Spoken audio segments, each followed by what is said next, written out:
Se trata de Daniel Artecona. Daniel es gerente de asesoría jurídica del Banco Central del Uruguay, abogado y escribano, docente de Derecho Administrativo en la Universidad de la República. Integra también el plantel docente de cursos de posgrado en la Universidad de la República, en la Universidad de Montevideo y también en la Universidad Católica. Y nos va a hablar acerca de crowdfunding. Bienvenido, ¿cómo estás, Daniel? Buenos días para todos. ¿Qué tal? Muy Bueno, bien. un gusto estar aquí. Por supuesto, muy agradecido por la invitación que me han cursado. Y, y bueno, estoy a las órdenes.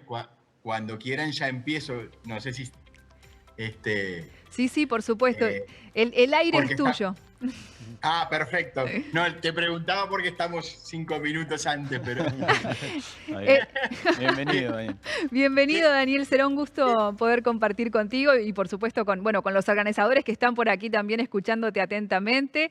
Y bueno, como decía, recién lo decía Ignacio, ¿no? Es un tema este del crowdfunding que está sobre el tapete y sobre el cual siempre vale la pena conocer. Y además, otra cosa importante, no menor, que recién lo mencionaba, que el Banco Central también nos está apoyando en este evento desde el comienzo.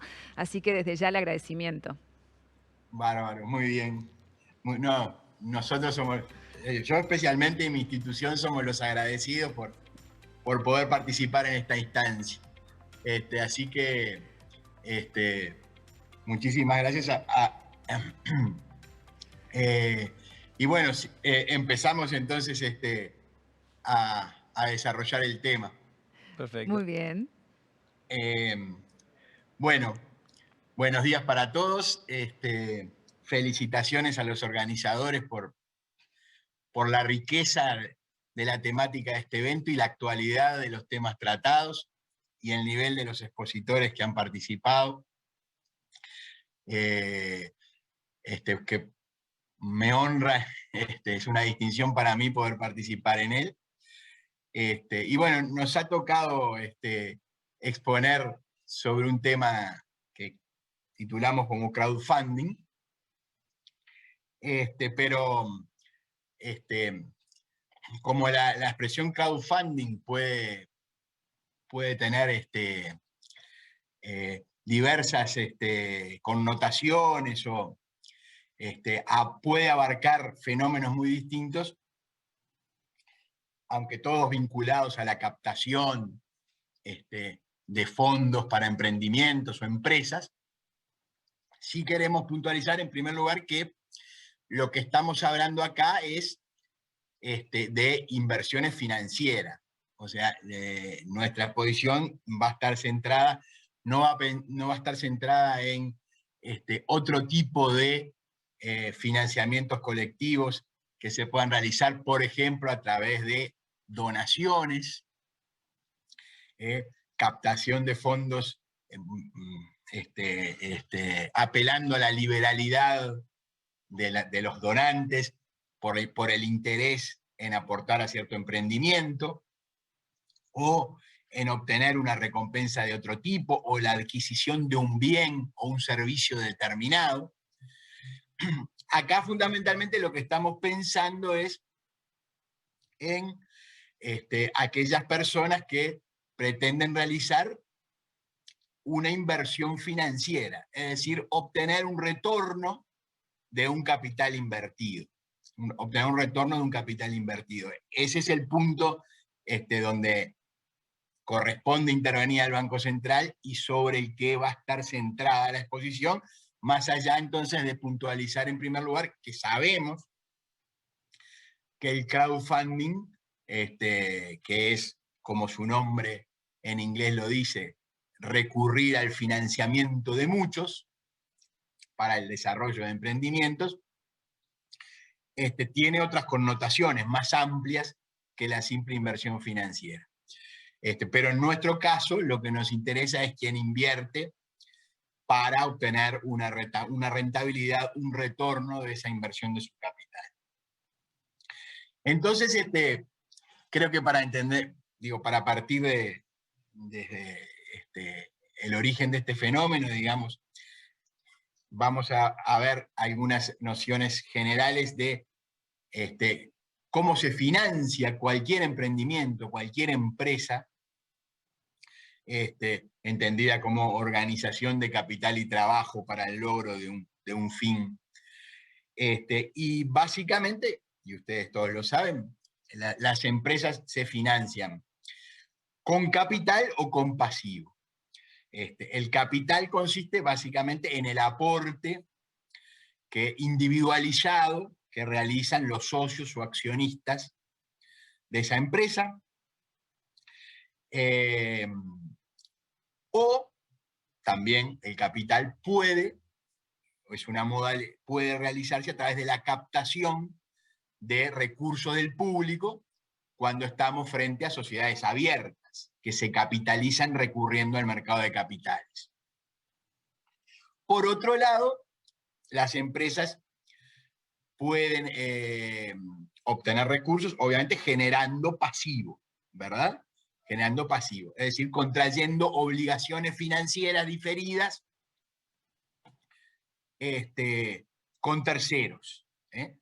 Y eso puede hacerlo negociando individualmente con cada acreedor, negociando préstamos individuales con cada acreedor, o realizando lo que podríamos categorizar como empréstitos, es decir, captación mediante recurso al ahorro público a través de emisión de deuda en el mercado de capitales. Esas básicamente son las dos formas de financiamiento de empresas fundamentales. Y en esta última claramente aparece como forma típica obtener un préstamo de los profesionales en la materia, quienes habitual y profesionalmente realizan operaciones de crédito, y fundamentalmente las instituciones de intermediación financiera, entre las cuales las principales son los bancos, que lo que hacen es captar dinero del público, dinero que jurídicamente lo vuelven propio, aunque le genera un pasivo, una obligación diferida, y lo colocan en el sector productivo, empresarial, a través de préstamos individuales. ¿Qué pasa con el fenómeno de la desintermediación? Aquello constituye lo que conocemos como intermediación financiera, es decir, se interpone un profesional, el banco, el intermediario financiero, entre los demandantes y oferentes de recursos financieros, capta de unos y coloca en otros. ¿Qué pasa con el fenómeno de la desintermediación? En la desintermediación, ¿qué hace la empresa que pretende financiarse? En lugar de recurrir al profesional, digamos, del crédito, pretende captar directamente de los particulares, aquellos particulares que tienen excedentes de recursos financieros y desean colocarlos. La empresa trata de vincularse directamente con ellos y relacionarse sin pasar por la intermediación, es decir, sin que haya un intermediario que vuelve propio los recursos y se interpone entre la oferta y demanda de recursos financieros. Esa desintermediación puede hacerse, obviamente, mediante préstamos, ¿no?, individualmente negociados y celebrados. ¿Sí? Hay una relación personal entre la empresa y el prestamista, porque, recordemos, la actividad de conferir préstamos no está reservada a las instituciones de intermediación financiera, es decir, que puede cualquier particular conferirle un préstamo a una empresa y financiarse así la empresa a través de un préstamo o de algunos préstamos individualmente negociados a través de un contrato con términos y condiciones particularizadas, o también en ese fenómeno de desintermediación, en lugar de la negociación individual de un préstamo con determinados acreedores, puede recurrir al mercado de capitales mediante la emisión de valores en serie. Es decir, que en un acto se emiten una pluralidad de valores con los mismos términos y condiciones, aptos para ser colocados entre una pluralidad de acreedores en el mercado y negociables en el mercado secundario.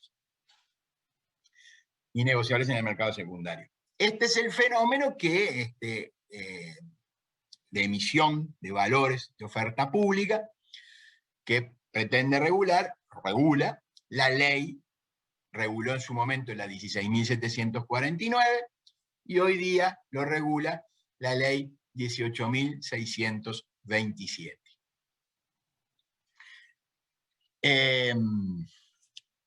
¿Cómo atamos esto con la tecnología? Y es bastante simple. ¿Qué pasa con la tecnología, con las plataformas online, vía web u otras modalidades vinculadas a la virtualidad, que obviamente proporcionan un medio idóneo para facilitar la desintermediación. Es decir, para poner en contacto directo a los oferentes de dinero, aquellos que tienen recursos financieros en exceso, con los demandantes de dinero. O sea, aquellos que necesitan recursos financieros para sus emprendimientos. El medio tecnológico, la plataforma tecnológica, permite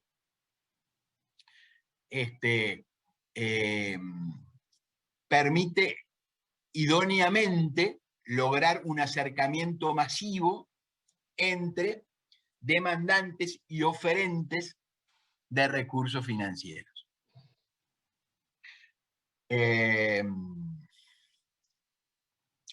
Por eso el tema de la desintermediación se conecta con el fenómeno de la tecnología, porque la tecnología es un medio que potencia la posibilidad de desintermediación.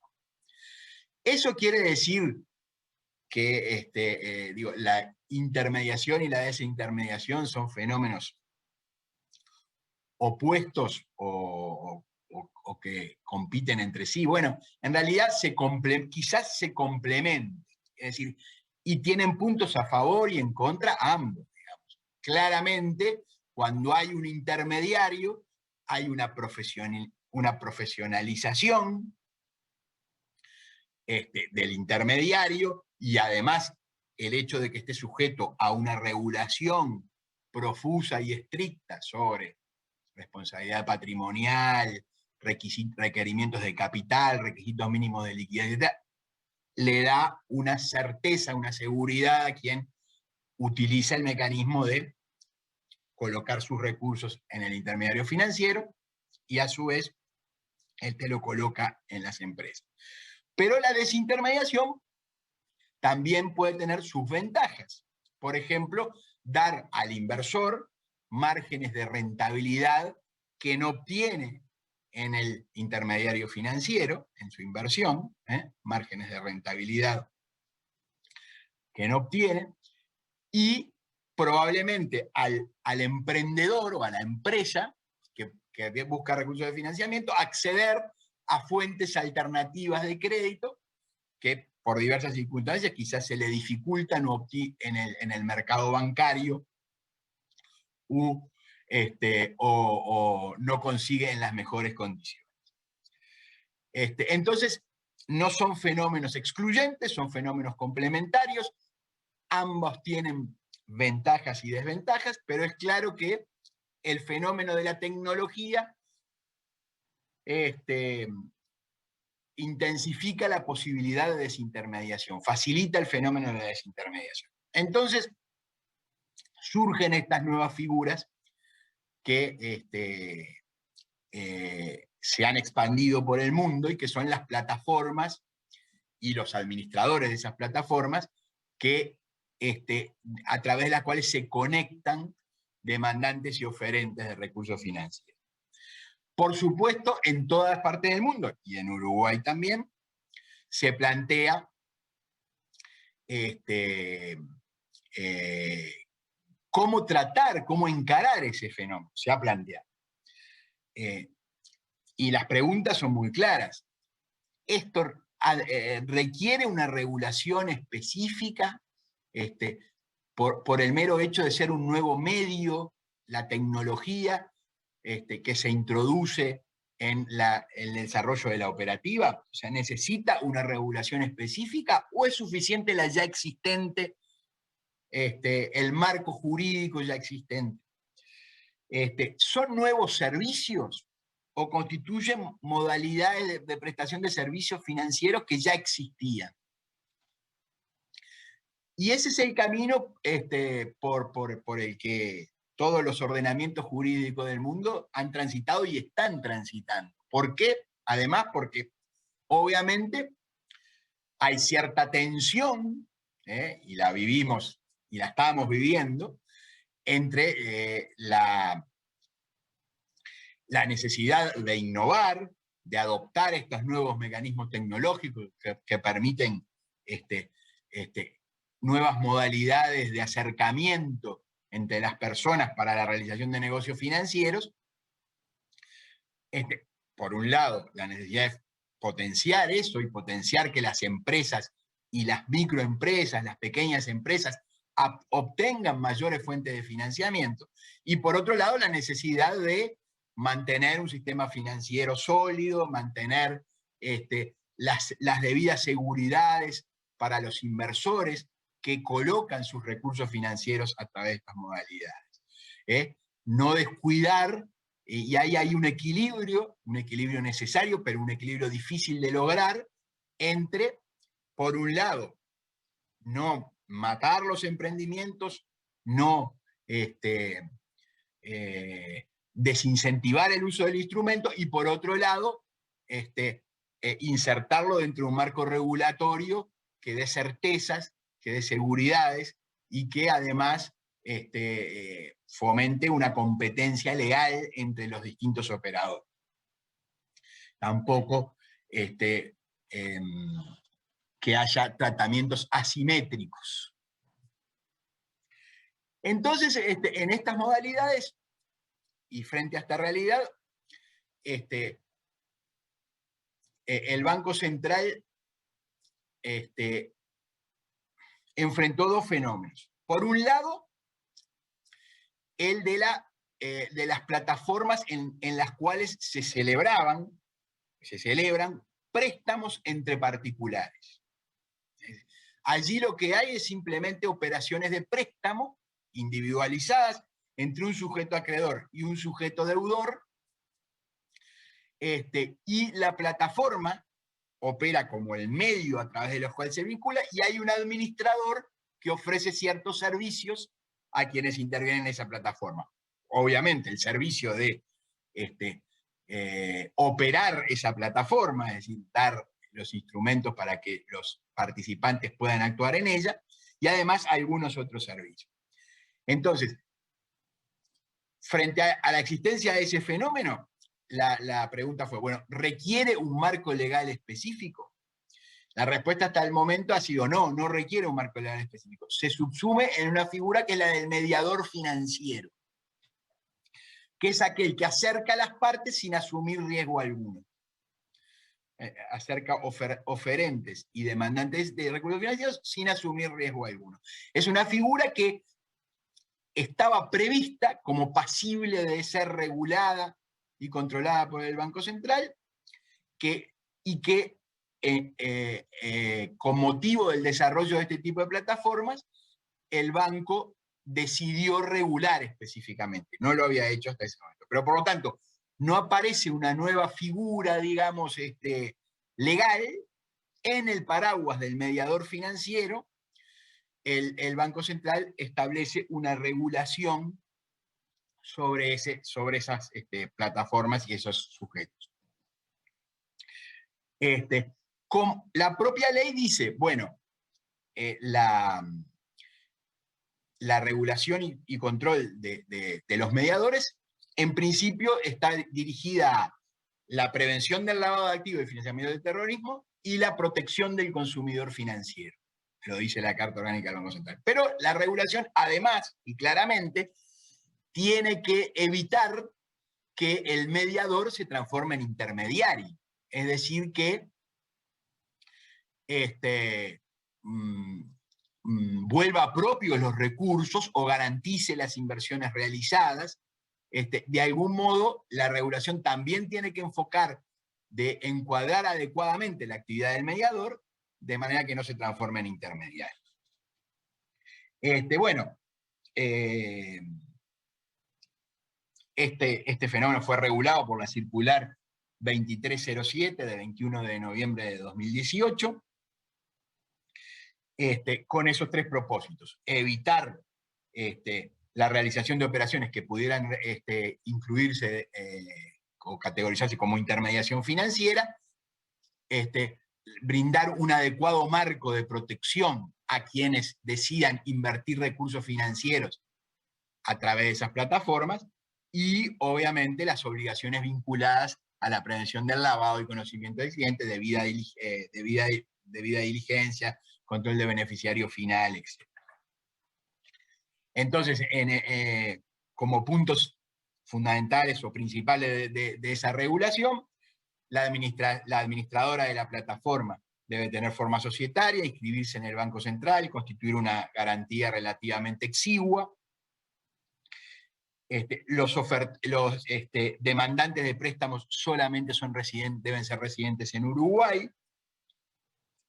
Los ofertantes deben actuar con recursos propios, justamente para evitar la intermediación financiera, aunque también pueden actuar intermediarios financieros usar la propia plataforma los intermediarios financieros, en cuyo caso obviamente están exceptuados de ese requisito. La actividad del administrador de la plataforma se limita al acercamiento entre las partes y a brindar la información necesaria para que quienes interactúan en la plataforma tengan cabal conocimiento de causa del alcance de su inversión y de y los términos y condiciones de la misma. Las partes deben estar debidamente individualizadas y conocer entre sí las identidades, entre parte prestamista y parte prestataria. La administradora no puede manejar fondos. El manejo de fondos debe hacerse a través de intermediarios financieros o redes de pagos y cobranzas. Debe cumplirse la debida diligencia. Pueden usarse mecanismos de scoring, de forma de ilustrar al inversor sobre la calidad crediticia de quien va a recibir los fondos. Se limita el monto cuantitativo de las operaciones. Los documentos de adeudo pueden ser títulos valores, pero tienen que ser necesariamente no a la orden, o sea, nominativos a favor del prestamista y no a la orden, para evitar, en cierto modo, que esto se transforme en una emisión pública de valores. Acá lo que está regulando el banco en esta circular es los préstamos entre personas, no la emisión de valores. El administrador de la plataforma no puede ser garante de los préstamos perfeccionados, ni generar mecanismos de garantía. Cada prestamista asume el riesgo de sus créditos. Esa fue la regulación de las plataformas de lo que puedo llamar peer-to-peer lending, o sea, préstamos entre personas. Pero hay otra vertiente que surge con la ley 19.820, y es lo que estrictamente conocemos como crowdfunding, que es la emisión pública de valores, la emisión de valores de oferta pública a través de plataformas de esta naturaleza. Sí, gracias. Acá se nos planteó el mismo dilema. Bueno, ¿qué era lo mejor? El Poder Ejecutivo enmarcó esto dentro de una ley de emprendedurismo. Quiere decir que estaba pensando en facilitar el financiamiento, sobre todo a pequeños emprendimientos que necesitaran capital. En definitiva, el alcance con que se sanciona finalmente la ley es bastante más amplio en el sentido de que no limita las inversiones a títulos de capital, ni a determinado tipo de sociedades, sino que se puede usar este instrumento del crowdfunding como tanto para emitir títulos de capital, de participación en el capital de sociedades, como títulos de deuda, valores que en definitiva representan un pasivo para el emisor. ¿Cómo lo logra el legislador esto? Bueno, utiliza una figura que ya estaba prevista en la Ley de Mercado de Valores, que junto con las bolsas de valores, la ley preveía otros mercados de negociación de oferta pública. Entonces, ¿cuál es la diferencia entre las bolsas de valores y estos mercados instituidos a través de las plataformas? Que en estos mercados pueden actuar directamente los inversores relacionándose con la empresa emisora. Hay una relación directa entre el inversor y la empresa.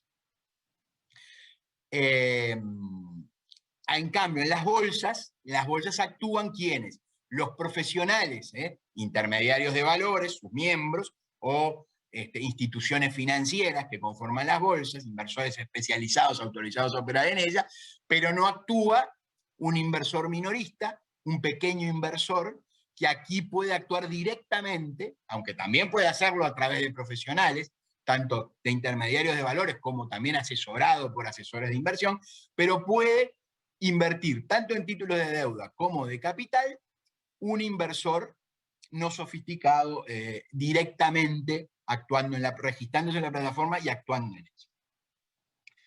Entonces,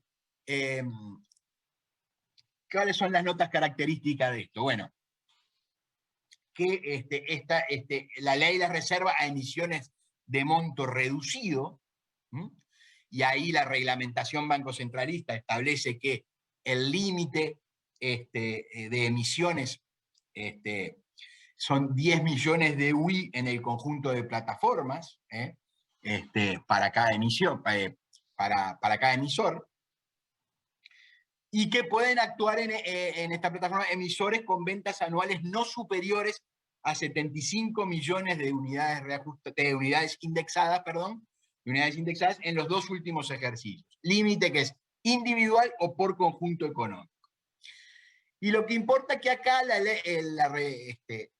la ley mandata definir los inversores pequeños y la reglamentación bancocentralista lo hace, porque el inversor pequeño, es decir, que aquel que actúa directamente, porque tiene un excedente de capital y quiere actuar en esa plataforma directamente, sin la intervención de un profesional, y o de un asesor de inversión, de un intermediario de un asesor de inversión, o sea, directamente, está limitada su participación a 40.000 unidades indexadas por emisión y 120.000 unidades indexadas por plataforma. Y además, la reglamentación establece no pueden esas emisiones tener derivados implícitos.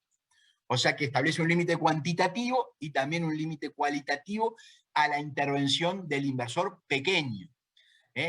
Sin embargo, no impide participaciones por mayores montos y en otro tipo de operaciones cuando el inversor actúa a través de un intermediario o debidamente asesorado por un profesional. Por otro lado, la ley introduce un aspecto que es que en la información que el emprendedor emisor debe suministrar al mercado a los efectos de colocar su emisión, en lugar de hacerla al Banco Central del Uruguay, como es el régimen ordinario, normal, en emisiones de valores de oferta pública, lo hace al propio administrador de la plataforma. Al propio administrador de la plataforma. Es decir, y es el propio administrador de la plataforma que la recibe y se responsabiliza porque esa información esté completa conforme a los requerimientos que la regulación bancocentralista establece. Y que son requerimientos varios para los emisores. Son más flexibles que los que se exigen para una emisión común. Por ejemplo, no requieren informe de auditoría externa, no requieren estados contables auditados externamente, basta el informe de compilación. Por ejemplo, no requieren calificación de riesgo, no requieren calificación de riesgo.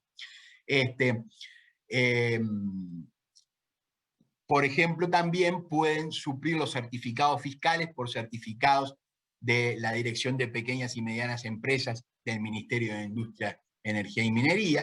Es decir, hay algunos requisitos más flexibles, pero el emisor debe cumplir una serie de requisitos documentales que los cumple con la administradora, y la administradora después registra la emisión y el emisor en el Banco Central del Uruguay.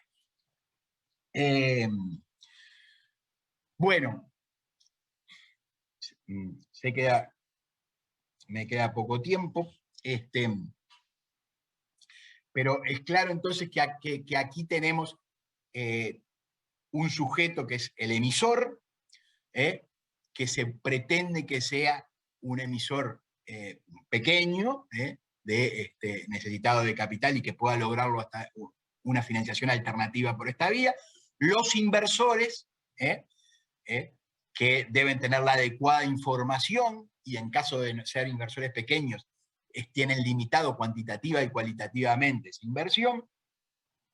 Y la plataforma, que es administrada por una institución, con objeto exclusivo, con forma societaria, de sociedad anónima, y que es ese administrador, es el sujeto de las exigencias fundamentales de la regulación bancocentralista. Es a esa institución administradora que se le va a exigir un conjunto de requisitos muy similares a los que tienen las bolsas de valores y otros sujetos financieros.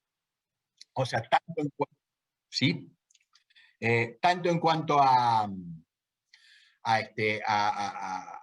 la calidad de sus accionistas, de su personal superior, a la diligencia respecto de la prevención de lavado de activos y financiamiento del terrorismo, a la protección del consumidor, etcétera, etcétera.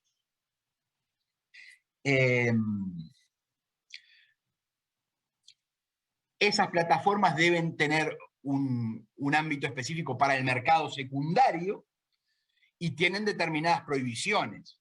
No pueden actuar como emisores en las plataformas que administran, no pueden asesorar a los inversores, ni obviamente pueden garantizar rendimientos. Y tienen que tener cuentas separadas tienen que tener separación de cuentas entre lo que son las cuentas propias y las cuentas de clientes.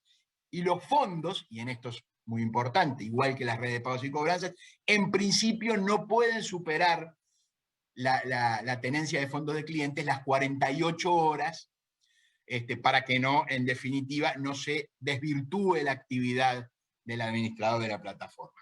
Deben constituir garantías, etc. Creo que ya estoy en tiempo, ¿no?